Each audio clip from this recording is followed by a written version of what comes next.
Sahabat autobiografi bukan tokoh, orang biasa juga punya cerita, berani hidup, berani berjuang. Jangan kerja kau mengeluh terus. Di episode ini adalah episode tahun 1983. Agar teman-teman sekalian bisa mengikuti rangkaian cerita dan peristiwa yang terjadi, saya menganjurkan agar sahabat-sahabat yang belum pernah menonton agar menonton video sejak tahun 1974-75 sampai 1982. Sahabat autobiografi bukan tokoh, tahun 1983 saya adalah siswa SMP Negeri 1 Puruk Jauh dan sudah berada di kelas 3. Di tahun 1983 ini saya sering mendengar guru bahasa Inggris saya, Bapak Ignatius Suyatno. Beliau mengatakan bahwa bahasa Inggris itu adalah bahasa internasional dan itu bahasa yang digunakan untuk pergaulan antar bangsa dan juga bahasa ilmu pengetahuan. Oleh karena itu, di tahun-tahun ini, tahun-tahun 1983 ini, saya memiliki satu semangat untuk belajar bahasa Inggris dengan baik ya. Karena itu saya sering dikatakan oleh keluarga saya di rumah sebagai crazy student atau orang gila mungkin ya. Kenapa? Karena saya suka berbicara dengan diri saya sendiri di depan cermin menggunakan bahasa Inggris. Kemudian saya membaca buku bahasa Inggris dengan suara nyaring, dan saya juga sering mendengar siaran radio British Broadcasting Corporation di radio station yang disiarkan setiap pagi dari London ya, dan juga Australia Broadcasting Corporation atau radio Australia juga saya suka ya. Karena itu saya sangat menyukai sekali pelajaran bahasa Inggris, karena spirit mau menjadi orang yang lebih baik itu muncul suatu semangat. Apalagi guru saya selalu menginspirasi that English is an international language and it is used for international communication, sehingga saya sangat terinspirasi untuk belajar bahasa Inggris ini dengan baik ya. Sahabat autobiografi bukan tokoh, ada satu peristiwa yang cukup berkesan bagi saya di tahun 1983 ini, di mana saya diminta oleh Bapak Kepala Sekolah SMP, yaitu Bapak Haji Run, bersama dua orang teman saya untuk menghadiri sebuah acara yang disebut dengan Musyawarah Anak Ranting Gerakan Pramuka ya, di sewilayah Murung Raya, di mana Murung Raya itu dulu memiliki kecamatan, yaitu Kecamatan Permata Intan di Tumbang Lahung, Kecamatan Sumber Barito Tumbang Kunyi, Kecamatan Laung Tuhuk di Muara Laung, dan Kecamatan Tanah Siang di Saripoi ya. Jadi dari kecamatan-kecamatan itu juga mengirimkan wakil.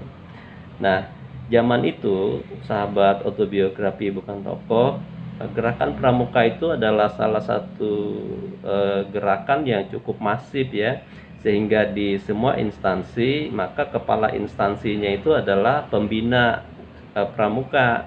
Sebagai contoh misalnya di SMP, maka kepala sekolahnya adalah pembina pramuka di SMP. Demikian juga SMA, demikian juga di instansi-instansi. Karena saya ingat di tahun itu misalnya dari kepolisian, maka di acara rapat kerja kuartir daerah itu yang hadir adalah Bapak Kapolsek ya, Bapak Suherman. Dia mewakili pihak kepolisian, kemudian juga dari pihak-pihak lain, misalnya dari kehutanan juga ada ya. Nah, sahabat-sahabat, karena kami diminta, saya bersama dua orang teman saya, nama teman saya itu adalah satu Ahmad Fauji ya. Ahmad Fauji ini anak almarhum Ardiansah. Kalau orang seusia saya di Puruk Jauh pasti sangat mengenal ya. karena beliau itu cukup dikenal sebagai seniman juga, selain dia sebagai karyawan ya di di kantor kehutanan. Ahmad Fauzi ini sekarang mungkin berdomisili di Muara Tewe dan bekerja sebagai jurnalis. Kemudian yang kedua itu adalah Lili Haryani, itu kami satu kelas di kelas 3A ya. Lili Haryani ini dia saat ini masih berada di Puruk Jauh, membuka usaha rumah makan dan cukup sukses ya. Kalau tidak keliru beliau ini dulu pindahan ya, dia tidak dari kelas 1, tetapi ketika sudah kelas 3 dia pindah ke SMP 1 Puruk Jauh. Jadi saksi hidup dari cerita ini masih ada sampai sekarang ya. Nah, pertemuan dari musyawarah atau rapat kerja itu diadakan di suatu gedung pertemuan, yaitu di sekolah SD Teladan, dulu SD Teladan Puruk Jauh. Kalau kita terus ke arah orang di sana nyebutnya atas ya, ke bagian atas, nanti ketemu perumahan guru-guru ya. Sebelum perumahan guru-guru itu ada belokan ke sebelah kiri, agak nanjak sedikit ke atas. Nah, di atas itu ada gedung pertemuan. Nah, di tempat itulah kami diminta oleh Bapak Barsihanti selaku ketua panitia penyelenggara itu untuk memasang gapura, merapikan, membuat ucapan selamat datang dan lain-lain. Sahabat autobiografi bukan tokoh, di saat itu ya acara pramuka itu, latihan pramuka itu dilaksanakan di sekolah itu setiap Sabtu sore, dan hari Sabtu itu kita berpakaian pramuka, kemudian sorenya ada latihan pramuka. Di zaman-zaman itu mengikuti kegiatan pramuka sebagai kegiatan ekstrakurikuler itu adalah satu kegiatan yang cukup eksklusif ya, dan saya ingat sekali, saya sangat senang karena di acara kegiatan pramuka sore itu kita dilatih untuk baris berbaris, dilatih kepemimpinan dan lain-lain, dan kita memiliki buku namanya buku SKU. Jadi di sana ada semacam budaya wajib untuk menghafal dasa dharma pramuka, kalau tidak keliru ya namanya itu. Jadi kalau kita minta hafal, kita disuruh menghafal butir yang keberapa, nanti kalau kita sudah hafal, pembinanya nanti membubuhkan tanda tangan di buku itu, semacam buku saku ya, semacam paspor bahwa kita telah melalui jenjang-jenjang itu. Jadi jenjang-jenjangnya itu mulai dari siaga, penggalang, penegak dan lain-lain ya begitu. Jadi ada jenjang-jenjangnya. Nah, sahabat bukan tokoh, kalau berbicara kegiatan pramuka itu memang sangat membanggakan, karena pada sore hari kita memakai baret ya, kemudian ada semacam dasi yang disebut dengan kacu ya, orang nyebutnya itu saat itu kacu. Kemudian kita pakai seragam pramuka yang ada pernak-perniknya ya. Jadi sangat senang sekali mengikuti kegiatan pramuka itu. Namun teman-teman, karena saya juga anak orang biasa yang tentu tidak mungkin memiliki kemampuan untuk mewakili acara untuk pergi ke sana kemari. Nah, kalaupun ada jambore itu saya tidak pernah terpilih ya. Mungkin Tuhan tidak mengizinkan, karena sekalipun terpilih juga saya tidak memiliki kemampuan keuangan untuk berangkat ya. Tetapi saya dengan segala kekurangan sebagai anak orang biasa yang penuh kekurangan itu, saya tetap rajin dan tidak merasa rendah diri untuk ikut di acara kegiatan pramuka. Dan sering juga kegiatan pramuka itu dilakukan di bumi perkemahan ya. Dulu di seberang Puruk Jauh itu, kita dulu jalannya menuju ke Muara Tewe itu ada tempat di situ bumi perkemahan, masih jalan kaki, masih belum diaspal seperti sekarang. Dan sering berkemah di situ. Ketika berkemah itu ya kita dapat pelatihan, ada juga api unggun, renungan dan lain-lain. Jadi seru sekali ya zaman itu untuk kegiatan pramuka. Nah, sahabat autobiografi bukan tokoh, kembali ke acara sebagai peninjau di dalam rapat kerja daerah itu, kuartir cabang anak ranting ya, ranting pramuka Murung Raya. Itu utusan ada dari berbagai kecamatan. Dalam sesi-sesi karena kami statusnya peninjau, kami tidak memiliki hak suara, tidak memiliki apa, kami hanya mendengar saja. Tetapi banyak hal positif yang saya dapatkan karena itu adalah event pertama saya ikut mewakili sekolah untuk tingkat kecamatan. Nah, itu sangat luar biasa bagi saya ya. Saya berterima kasih sekali kepada kepala sekolah Bapak Hajirun yang telah memilih saya sebagai utusan dari SMP sebagai peninjau di acara tersebut. Dalam satu sesi, yaitu sesi usaha dana, saya ingat perwakilan dari Permata Intan, yaitu ibu, nama ibunya saya tidak tahu ya, tetapi belakangan saya mengetahui kalau ibu itu istrinya Pak Pancar. Pak Pancar ini pegawai kantor kehutanan yang juga dikenal sebagai pemain bulu tangkis ya. Nah, istrinya Pak Pancar ini mewakili kuartir Gerakan Pramuka yang dari Permata Intan dan ditunjuk sebagai seksi usaha dana. Nah, beliau mengusulkan waktu itu untuk mendapatkan usaha dana, maka dia punya program kerja untuk memutar video ke kampung-kampung dan berbayar. Nah, tetapi usulan tersebut akhirnya ditolak. Ya, saya ingat sekali yang menolak adalah dari pihak perwakilan kepolisian, yaitu Bapak Kapolsek, yaitu saat itu namanya Bapak Suherman, karena menurut beliau itu tidak diperbolehkan dan itu melanggar aturan. Dan akhirnya itu program kerja untuk menayangkan video di kampung-kampung secara berbayar itu tidak jadi ya. Nah, namun teman-teman, karena ada pembicaraan itu, saya bertanya kepada teman saya, itu yang dimaksud dengan video itu apa? Karena jujur saja, saya sampai SMP kelas 3 di rumah saya televisi pun tidak ada, listrik pun belum ada ya. Jadi saya tidak pernah tahu itu video itu apa, televisi hanya kadang-kadang yang ngelihat-lihat kalau pas lewat di rumah orang aja ya. Kalau kami sendiri tidak ada, dan kalaupun ada saat itu mungkin masih hitam putih televisi ya. Tapi teman saya bilang kalau video itu semacam film, itu ada playernya ya, ada mesinnya ya, atau DVD playernya, kemudian ada kasetnya itu tebal sekali ya, kemudian itu dimainkan dan dikonekkan ke layar televisi. Jadi maka banyak sekali judul-judul video waktu itu yang dilaris sekali ya, mungkin bukan cuma di Kota Purcau, mungkin di seluruh Indonesia juga. Selain layar lebar, orang merekam menggunakan video, tetapi video itu dalam bentuk kaset ya, belum seperti compact disc atau yang sekarang ya apa USB ya, bukan ya, jadi tebal sekali. Nah, disampaikan ke saya kalau itu nanti banyak film. Jadi lalu pembicaraan dan inspirasi tentang video ini membuat saya penasaran. Karena saya penasaran, akhirnya teman saya bilang, ayo kalau kamu saya bawa nonton video. Saya pikir nonton video di mana, saya bilang nonton video. Ternyata dia membawa saya ke satu rumah. Ternyata di rumah itu rumah biasa, cuma dia dikasih kursi-kursi panjang ya, kursi kayu, bangku tepatnya, bukan kursi. Kemudian di situ ada televisi yang ukuran cukup lebar, mungkin kalau sekarang sekitar 24 in kali ya, tapi nggak sampai 30 in ya.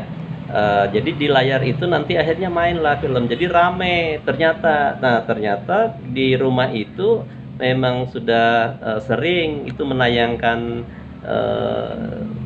film-film dengan menggunakan video, kemudian itu yang masuk itu bayar.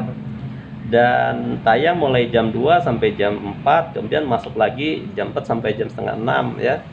Nah, sahabat-sahabat, ternyata ramai sekali. Dari situ saya pertama kali saya menonton yang disebut dengan video ya. Kalau film di tahun 75 atau 76 saya sudah pernah nonton ketika film yang kami mudik dari Pepas menuju Purcau itu yang di Kota Moratewe ya, di dermaga itu, di Misbar. Ternyata video ini memberi kesan buat saya karena setelah masuk dan judul video itu adalah Gita Cinta dari SMA, dan pemeran utamanya adalah Rano Karno sebagai Gali dan Yesi Gusman sebagai Ratna.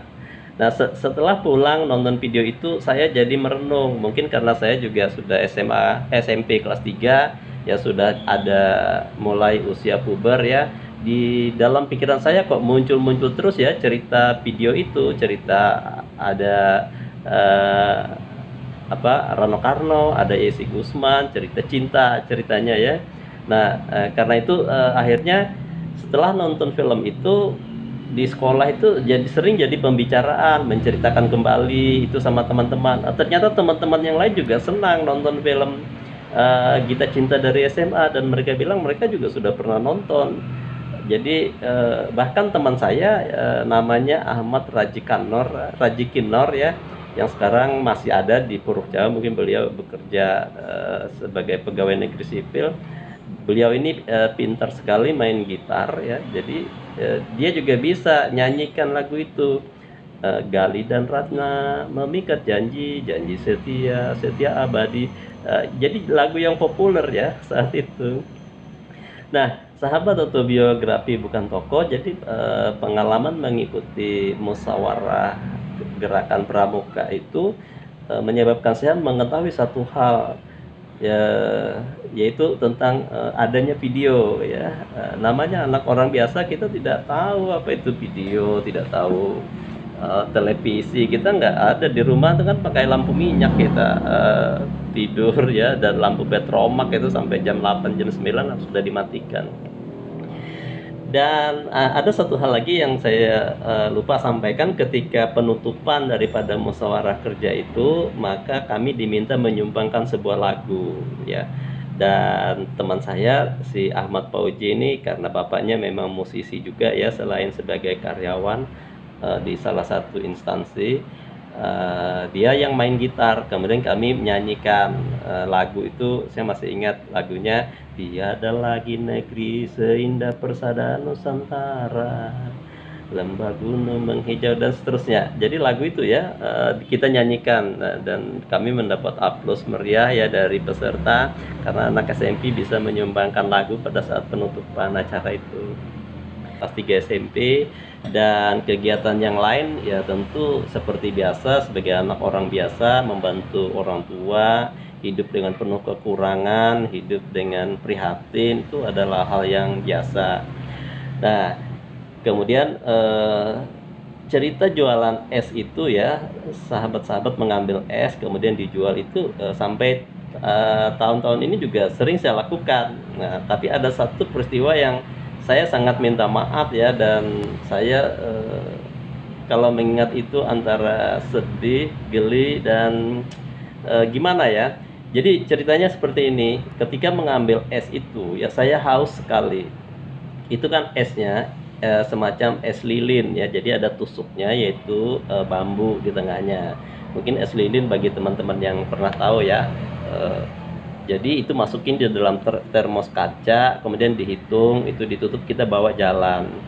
Nah, pada suatu sore saya sudah keliling jualan es ini, biasanya saya punya rute keliling ya, dan belum laku-laku, belum laku semua ya. Jadi sudah hari, sudah mau sore, saya haus sekali, mau minum, saya nggak bawa minum karena esnya belum ada. Saya berpikir, ini kan biasanya kalau saya store es ini kepada pemiliknya, dia kan menghitung itu kalau dia hancur, karena dari pagi sampai sore itu kan tuh dihitung, misalnya 60 biji. Nanti sore itu sampai dia misalnya sisanya 10, maka yang dia hitung itu adalah yang laku, itu yang kita dikasih upah. Nah, saya mengingat dia menghitung sisanya itu dengan cara kalau sudah hancur kan sudah nggak kelihatan lagi, tapi tusuknya tuh ada yang masih separuh esnya, ada yang sudah meleleh, ada apa, dia hitung tusuknya. Saya berpikir waktu itu, kalau dia menghitung tusuknya saja, kalau saya makan ini es tapi tusuknya saya kembalikan ke dalam termos, mungkin dia nggak tahu juga. Jadi sahabat, ini entah kenapa ya, di dalam pikiran saya kok muncul, karena saya eh, begitu hausnya, tetapi saya tidak ada minum. Saya makan akhirnya es itu satu. Setelah selesai saya makan, tusuknya saya masukkan kembali ke dalam termos itu, dan benar, setelah setelah sampai dia menghitung kembali, ada sisanya 8. Padahal itu es itu sebenarnya harusnya 7 saja sisanya, karena yang satu saya makan. Tapi karena tusuknya masih 8, maka dia yang hitung sisanya ya 8. dan saya sisanya yang dibayar.